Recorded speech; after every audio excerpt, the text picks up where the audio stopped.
Alors, je viens de m'acheter 2 très grosses valises.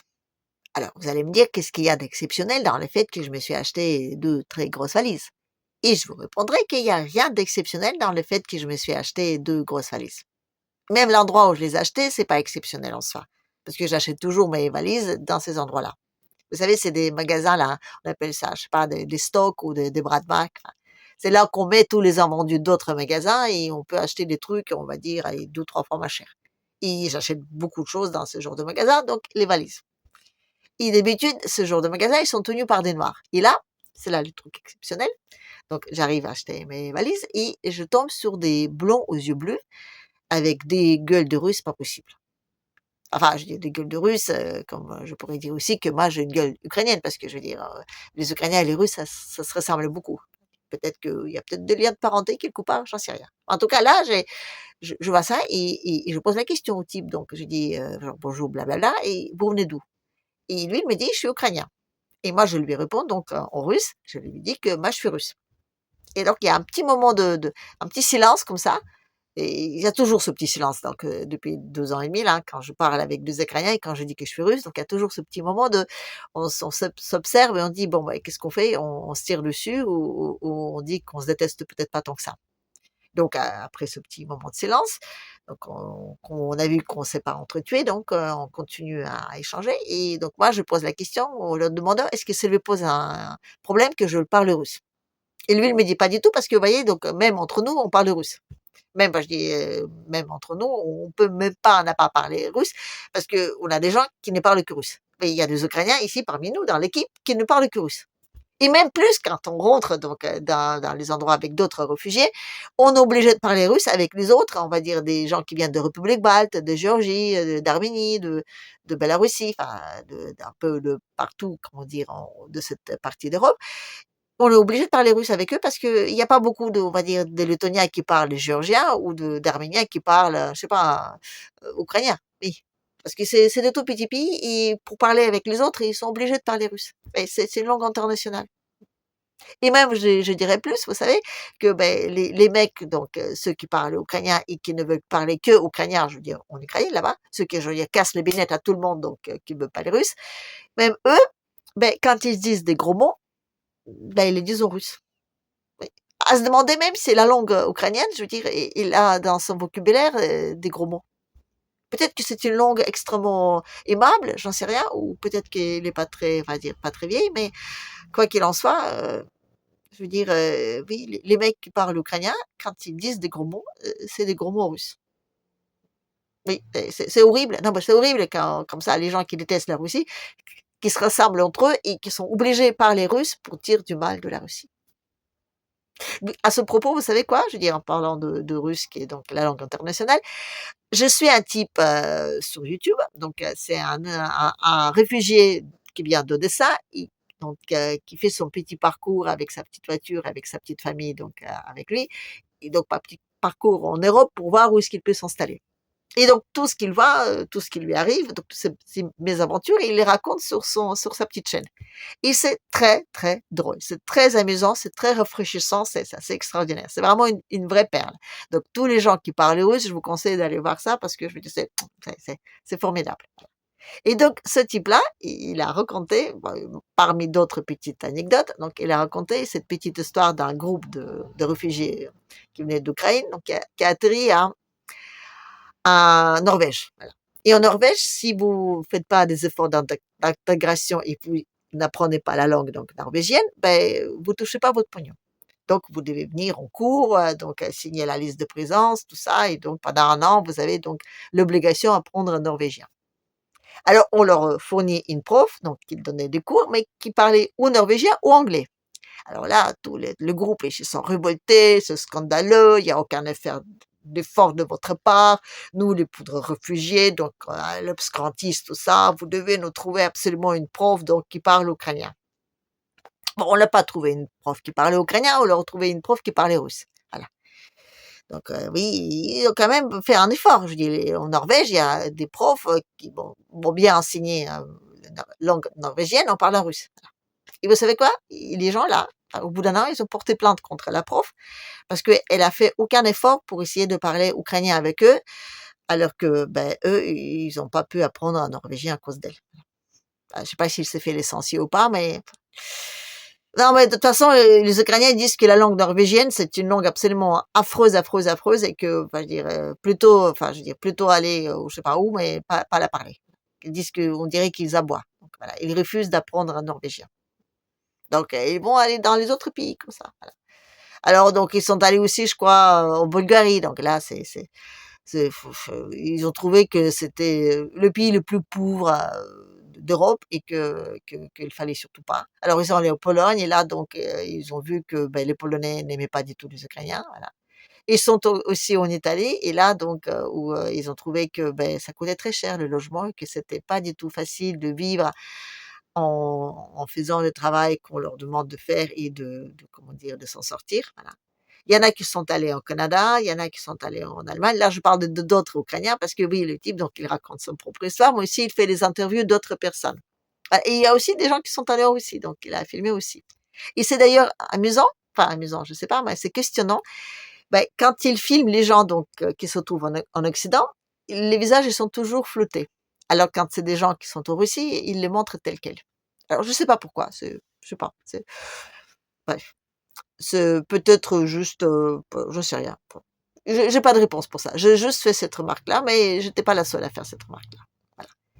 Après donc ce type-là, en rencontrant donc toute cette mésaventure, il a parlé aussi de la langue russe et du fait que, oui, la langue ukrainienne, bon, c'est formidable et c'est génial quand on est en Ukraine, mais une fois qu'on sort donc, oui, il y a pas beaucoup de gens qui le parlent. Alors que la langue russe, bon, même si je dirais, il est très, très, très, très moche selon eux, mais il y a beaucoup de gens, enfin qui communiquent avec. Donc, ça sera peut-être bien que les Ukrainiens fassent un petit effort. En tout cas, dans l'intégration, le premier pas, c'est d'apprendre le russe. Voilà.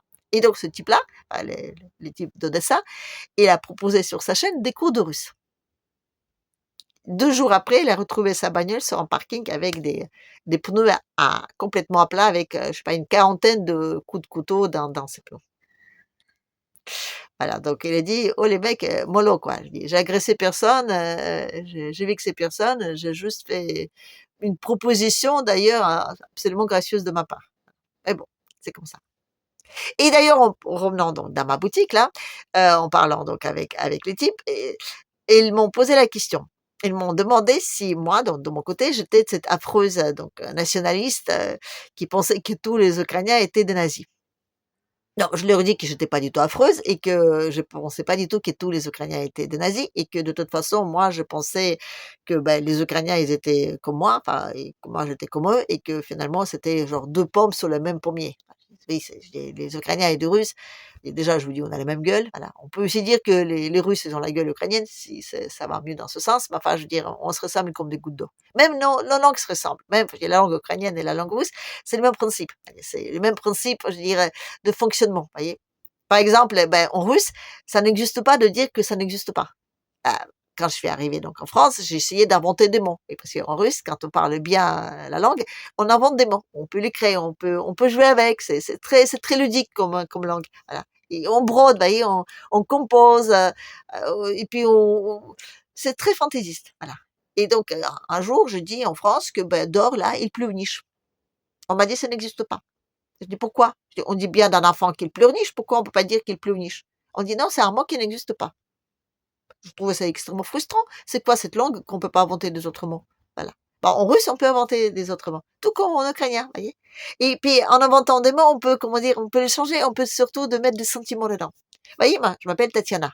En France, ce sera toujours Tatiana, Tatiana, Tatiana. Mais en russe, on peut dire Tatiana, Tatianushka, Taniushka, Tanishka. Vous voyez? Il y a plein, plein, plein, plein de façons différentes de dire, ce même prénom et à chaque fois, les sentiments qu'on met dans la prononciation, ils sont très différents. Et oui, en ukrainien, c'est la même chose. Oui, ce sont 2 langues qui se parlent avec du cœur, pas avec la tête. Voilà. Les langues latines, voilà, c'est la tête.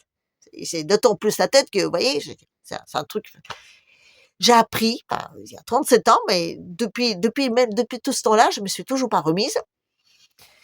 Il paraît que quand on écrit en français, il faut mettre des verbes dans chaque phrase. Oui, il paraît que quand il y a des phrases où il y a pas de verbe, ça marche pas. Moi je me dis: «On comprend la phrase». Je dis: «Oui, mais il faut mettre un verbe». «Mais pourquoi il faut mettre un verbe si on comprend?» «Ah il faut mettre un verbe». N'importe quel verbe. En russe, non, on n'est pas obligé de mettre un verbe. Non, non, non. On peut même prendre, je veux dire, un mot, un seul mot, et après qu'on faire toute une phrase qui tient. Hein. Par exemple, ceux qui comprennent le russe, Anechinat et Dechinat, Nechinach, Nuka Nechina, Rechinach Menachen. Hein? J'ai utilisé un seul mot et j'ai fait une phrase avec. Voilà.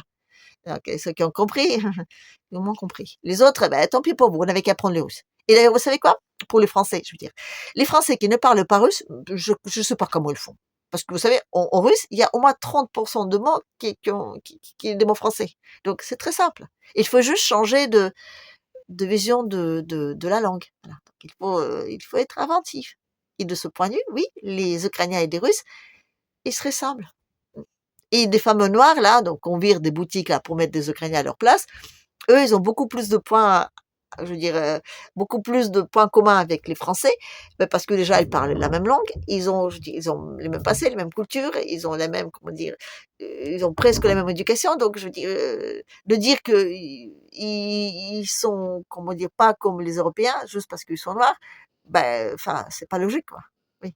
Non, non, non, c'est pas logique. Et les Ukrainiens, ben, je suis désolée, c'est des Russes. Enfin, je dirais, c'est le même, les mêmes fonctionnements. Voilà. Et quoi qu'ils vous en faites là, en Europe, je dirais, vous pouvez faire vous pouvez mettre au point tous les efforts pour qu'on se déteste, on va tous se rebébaucher. Parce que je veux dire, c'est la même famille. C'est comme ça. Je dis, on va se rebébaucher quoi qu'il arrive. Et une fois qu'on sera rebébauché, ben, on pourra peut-être demander de compte aux autres qui sont en train de nous fâcher. Voilà. Et alors, je reviens donc un petit peu à ma base. Hein. Vous savez, ce type-là, il m'a demandé si je pensais que tous les Ukrainiens étaient des nazis. Et je dis que non, je ne pensais pas ça. Mais néanmoins, quand même, il y a des nazis là-bas. Oui, je dis, il y a des vrais nazis, je veux dire, avec des croix gammées, avec des pachas qui portent l'uniforme, je veux dire, allemande, et qui continuent à dire plein de trucs et tout. Je viens d'interrompre ma vidéo parce que figurez-vous, j'ai quelqu'un qui a tapé à ma fenêtre. Voilà. Un peu et j'ai pas du tout envie de recommencer, je veux dire à nouveau. Donc du coup, ben, c'est de leur faute. Et donc je vais reprendre dans une minute. Je vais juste se voir. Voilà. Voilà. Voilà. Ils sont bien mignons là quand même. Voilà. Donc voilà. Donc je vais voir ce qu'ils veulent de moi et je reviens. Voilà, donc je reviens vers vous. Désolée, donc il y avait ces 2 personnes qui ont tapoté à ma fenêtre et ils étaient bien rigolotes. Oui, parce qu'on peut tapoter à ma fenêtre parce que j'habite au rez-de-chaussée. J'habite au rez-de-chaussée et mes fenêtres, ils donnent dans la rue et donc tous les gens qui passent devant, ben, ils voient tout ce qui se passe chez moi. Oui, parce que je ne mets pas des rideaux et tous les trucs, voilà. Je vis, comment dire, ouvert au monde. Et comme en plus, j'ai un petit côté artiste, je fabrique des œuvres d'art que j'expose donc devant ma fenêtre. Et donc, il y a beaucoup de gens qui s'arrêtent, qui prennent des photos, qui tapotent, qui posent la question, qu'est-ce que c'est cet endroit? C'est bizarre, c'est tout ça. Donc, voilà. Alors, moi, je leur cause, eux ils me causent, donc on se raconte nos vies respectives, tout ça. C'est bien rigolo. Moi, j'aime bien. Oui, c'est aussi mon petit côté russe. Et parce qu'en Russie, je vous ai déjà dit que les gens, normalement, dans la rue, on ne sourit jamais. On ne sourit jamais aux gens qu'on ne connaît pas. En revanche, on parle bah, comme ça, je dis, comme si on se connaît depuis toute la vie. Mais je sais qu'en France, je veux dire, ça se fait pas. Je veux dire, ça se fait pas parler aux gens comme ça qu'on connaît pas. Il faut tout un truc, un d'usage, blablabla, tout ça. Mais en Russie, non. En Russie, on se parle comme ça, comme si on est des vieux copains ou juste qu'on s'est perdu de vue pendant quelque temps. Donc oui, ben, c'est comme ça. Donc je vis au rez-de-chaussée et ben, chez moi, donc n'importe qui peut voir tout ce qui se passe. Et donc là, j'étais interrompue par ces jeunes filles et j'avais vraiment la flemme de refaire une vidéo. Donc du coup, ben voilà, vous étiez témoin de ça. Bon, allez. Donc je vais revenir à ce que je disais tout à l'heure, les nazis, les nazis en Ukraine. Oui, je continue à dire que je suis persuadée qu'il n'y en a pas beaucoup, mais quand même il y en a. Et donc c'est ceux-là qu'on a envoyés à Koursk. Donc, ce sont des brigades qu'on a bien donc préparées en Occident, donc dans les bases, qu'on a gonflées donc à bloc. C'était tout frais, tout neuf, comme ça qui c'est arrivé. Et puis pour eux, donc Kursk, les batailles de Kursk, surtout, je veux dire, par rapport à la Seconde Guerre mondiale, c'est un événement important. Donc les mecs, enfin, je veux dire, les Ukrainiens, ils sont arrivés, la plupart donc avec l'uniforme de nazis, donc ils sont arrivés avec ta ta ta ta ta dans les villages, ils ont fait plein de blagues, je veux dire, de bon ou de mauvais goût, c'est selon où on se positionne, mais enfin des blagues nazies, comment dire. Voilà, donc il y en a même qui sont arrivés avec un char devant un monastère où il y avait des moines, et pouf, pouf, pouf, ils ont tiré dedans. Non, mais c'est horrible. Mais enfin, je veux dire, vous voyez, c'est ce genre de personnage. Oui, c'est des, comment dire, des, oui, des, c'est des, des nazis, quoi, enfin, des néo-nazis, voilà. Non, parce que les mecs, je dis, ouvertement, eux-mêmes, ils se présentent comme tels, donc voilà. Et donc ces gens-là, ils sont arrivés donc vers Koursk. Donc déjà, moi, je dis que c'était une énorme bêtise d'y aller, mais là, vous voyez, ils y restent. Ils y restent parce qu'ils n'ont pas d'ordre de partir, voilà. Donc ils ont demandé des trucs pour creuser des tranchées, pour s'établir et tout, mais enfin, je dirais, essayez de creuser des tranchées dans un territoire que vous occupez avec le ciel qui appartient à votre ennemi, avec des femmes là qui vous tombent sur la gueule. Non, c'est pas possible. Donc les mecs, ils sont en train de se faire massacrer. Voilà. Massacrer. Je veux dire, c'est horrible ce qui se passe. C'est absolument horrible. Voilà. Et personne ne leur dit de partir. Alors, moi, je me suis posé une question. Enfin, une question, je veux dire, juste une question, je veux dire. C'est une interrogation, donc il n'y a aucune information de ma part, il y a aucun fondement, quel qu'il soit, donc à la base de ce que je viens de dire, mais quand même, je me suis interrogée. Vous voyez? Parce que si effectivement on va se diriger vers la paix, ces gens-là, je veux dire, eux, ils seront pas contents. Non, non, non. D'ailleurs, déjà à la base, vous savez, quand on a brûlé les Russes là dans les maisons à Odessa, justement, dans la maison de syndicats, je dis, c'était à la base. Oui, donc, eux, c'est pathologique. Et les Russes, ils ne peuvent pas se les saquer. Donc, de faire la paix avec les Russes, c'est pas possible. Donc, il se pourrait que, si je veux dire, il y a les négociations qui commencent autour, ben, ils se retournent contre leur propre pouvoir, quoi, en Ukraine. Oui, ils peuvent dire que non, non, non, non, on n'est pas d'accord. Non, non, non, je veux dire, non, la guerre avec les Russes jusqu'à la mort. Voilà. Donc, c'est peut-être un peu embêtant. Et même pire, vous savez, ils peuvent aussi se retourner contre l'Europe. Bah oui, ils peuvent toujours dire qu'écoutez les mecs, voilà, vous nous avez dit que vous allez nous aider jusqu'au bout et tout ça, et là, vous nous laissez comme ça, je veux dire, la paix, tout ça, non, ça ne va pas. Donc oui, il peut se poser une question. Enfin, je dis, il peut se poser une question si ces mecs-là, ils ne peuvent pas poser un problème, je veux dire, au moment où on voudrait signer la paix. Voilà. Donc, peut-être que de les éliminer là, comme ça arrange tout le monde. Et pas seulement les Russes, mais aussi peut-être, je dirais, les Ukrainiens, mais aussi peut-être l'Occident. Et là, je veux dire, quand on est sciemment en train de laisser les mecs mourir comme ça, bon, je dirais pas que c'est un crime de guerre, parce que tout le monde sait que les démocratiques n'y commettent jamais, mais c'est quand même très, très questionnant. Voilà. Bon. Allez, sur ces bonnes paroles, allez, je vais aller voir mes valises là, je vais essayer de déballer parce que je veux dire, c'est pas tout ça, voilà. Et en attendant, je vous dis, ben, n'hésitez pas donc de me mettre ici partout là plein de pouces, de laisser des commentaires parce que ça me fait super plaisir, voilà. Et puis en plus, ça participe donc à l'algorithme de YouTube et tout ça, voilà. N'hésitez pas à vous abonner et de mettre une petite le truc là, à côté d'abonnement, il y a une petite cloche là, appuyez dessus comme ça, donc vous allez être averti à chaque fois quand je sors une de mes super, vidéos bien loufoques, voilà. Allez, à la prochaine.